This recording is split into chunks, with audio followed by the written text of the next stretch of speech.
Okay, so if you have not been following the GloRilla family situation, I need you to understand something first. This is not your typical celebrity beef. This is not two rappers going back and forth for streams. This is a real family with real history and a conflict that has been building for a long time before it ever made it to a song. GloRilla, sister Victoria Woods. For the past several months, Victoria has been very publicly calling her famous sister out. Not for petty reasons either. She made some serious claims about money, about the family back in Memphis being left struggling while Glo built her career, and about what she says is a gap between the image GloRilla puts out and what is actually happening at home. GloRilla mostly stayed quiet through all of it. She shared some texts from their mom at one point, made a few vague comments, but never really went to Victoria directly. People assumed she was just choosing not to engage. Then she got on a Latto track and rapped what everyone interpreted as a diss aimed directly at her sister. And after that, quiet was no longer an option for anyone involved.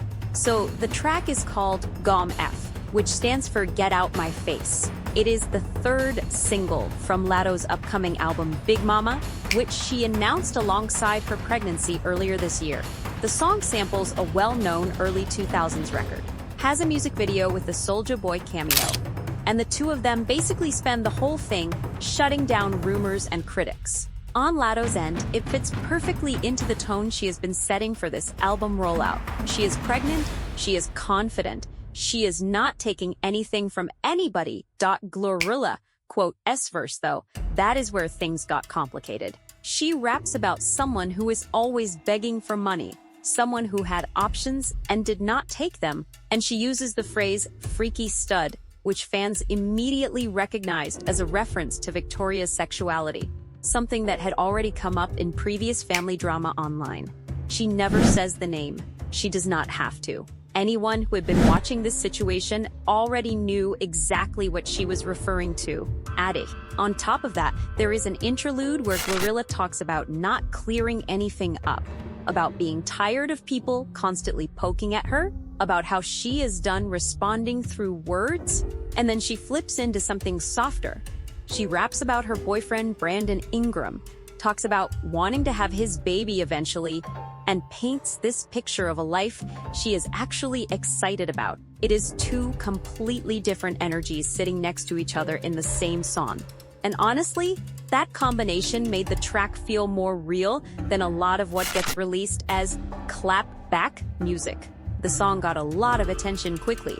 Drake showed it love online. Soulja Boy was literally in the video. People were enjoying it as music, not just as drama. But the conversation around Victoria started almost immediately, and once it spread, that became the main story. Victoria's original complaints about GloRilla were not random. She went public months ago saying their family back in Memphis was still struggling financially, while GloRilla was out here living large. She said they were not asking for anything crazy, just enough to get by. Basic support from a sister who had made it. Her argument was that GloRilla had built her whole persona around being real and hood and never forgetting where she came from. But the people she actually came from were not seeing any of that loyalty in practice.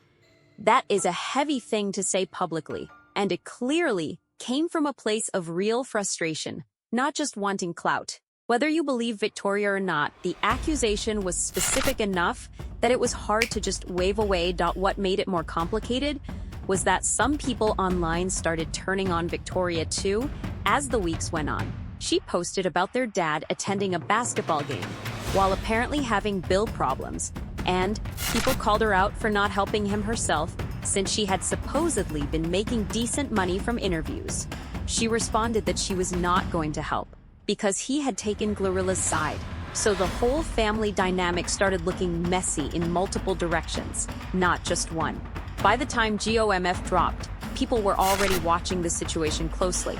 The song gave it a new entry point and brought in a much bigger audience. Victoria's response to the track came fast. She posted a video going after pretty much everyone connected to the song.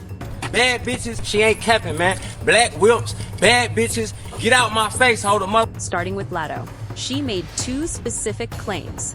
One, that Latto's baby daddy was not publicly claiming her. 2. That Latto was pregnant by a married man.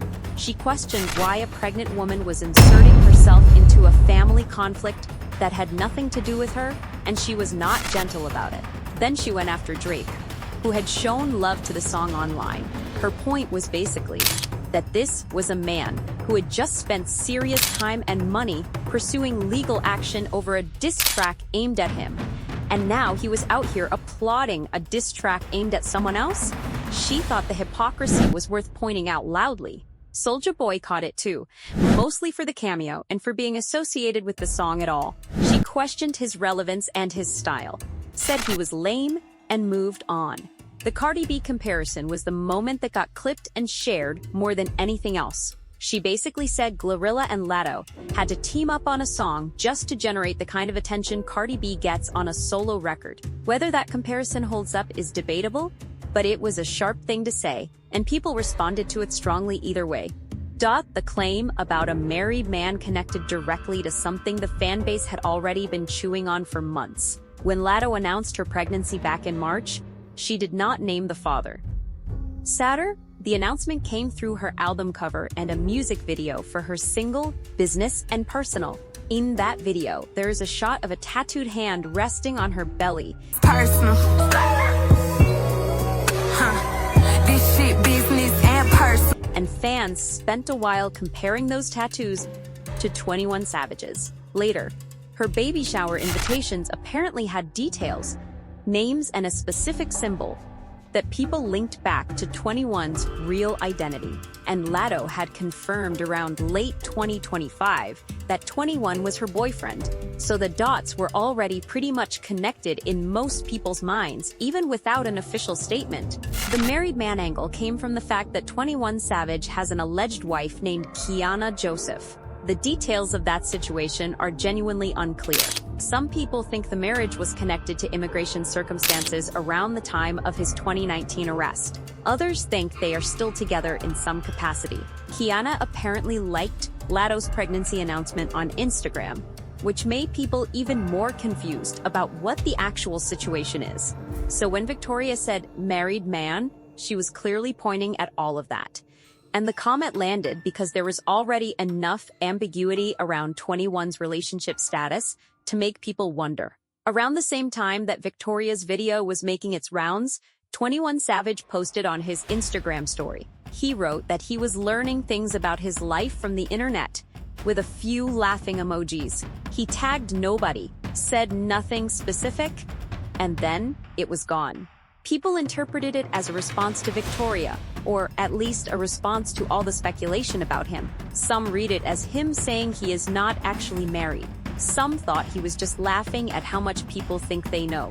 A few comments pointed out that if he is the father, it is a little strange that the internet seemed to find out the same way everyone else did. Nobody knows for certain what he meant, and he did not elaborate. But the timing of it made people pay attention. Latto said on social media that Big Mama would be her final album. She framed it as going out on her own terms. Fans had mixed reactions. Some respected it, pointing to how much she had already accomplished. She competed on a national television rap show at 16, walked away from a major label deal to stay independent, had a massive hit that sampled Mariah Carey, and then got Mariah herself on the remix, received a Grammy nomination, and was now releasing a 4th studio album while pregnant? That is genuinely a lot for someone her age. Other people felt like she was stepping away too early, that she still had her best music ahead of her. Even Lizzo publicly weighed in and told her not to retire. Victoria made a video about this too. She questioned the timeline and said Latto had not been in the game long enough to be calling something a retirement. Her delivery was pointed, like most things she posts. But the question itself was not unreasonable. A lot of people were thinking the same thing, even if they were not saying it out loud. Comments on that video were split the same way they usually are when Victoria posts something. Half the people said she needs to stay in her lane and stop making other people's business her content. The other half said she actually had a point, and that the timing of the retirement announcement was worth questioning. It is genuinely hard to watch Victoria operate without some part of you wondering, is she wrong though? Going back to the song for a second, because there is a part of GloRilla's contribution to GOMF that deserves more attention than it got. The interlude where she talks about Brandon Ingram and having his baby, that is not just filler between diss bars. She is being genuinely vulnerable in the middle of a track that is otherwise pretty aggressive. She talks about FaceTime when she is on the road, about wanting to build something real with him, and she sounds like someone who is happy about where her personal life is going. That is rare for this kind of record. Right after those lines, she goes back into the defiant energy, says she is not explaining herself anymore, says people who keep coming for her will eventually regret it. And it works, because the softness right before it makes the confidence feel more real. It is not just posturing at that point. The song did well by any reasonable measure. Tens of thousands of YouTube views in the first half of a day, strong common engagement, and it fit cleanly into the Big Mama rollout Latto had been building. The drama around Victoria brought extra eyes to it, sure, but the record held up on its own. So where does all of this actually stand right now? Victoria is still posting. She has not signaled that she is done or that she feels like anything has been resolved.